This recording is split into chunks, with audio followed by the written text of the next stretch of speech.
Haupa, bideo honetan ikusiko dugu nola egin ikasle baten segimendua, alegia nola ikusi ikaslea noiz sartu den azkenekoz, eta gero ja zehaztasuna handiarekin noiz eta zertarako sartu den. Orduan, lehenengo ikusiko dugu moduri simplena, hasiko naiz ikastaroan sartzen, eta ikastaroan gaudela moduri simplena segimendu egiteko da menua aktibatu eta partaideak erakutsi.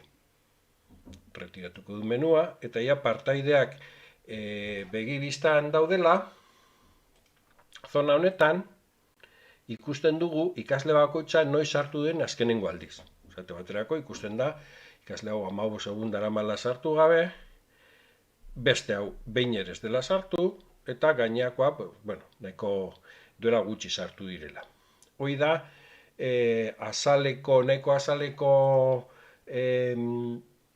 modu bat ikusteko ikaslea sartu den eta noiz sartu den azkenengoz. Zehaztasun gehiago nahi badugu, orduan berriz bueltatuko naiz ikastaroaren pantailen nagusira, eta hemen ezarpenen menuan jaitsiko naiz gehiago atalera, eta hemendik iristen gara txostenak aldera. Eta hemen ja, zona honetan Moodlek eskaintzen ditu txosten zehatzak. Hain zuzen ere ikusteko ikasle batek zer egin duen sartuko gara agerraldietan.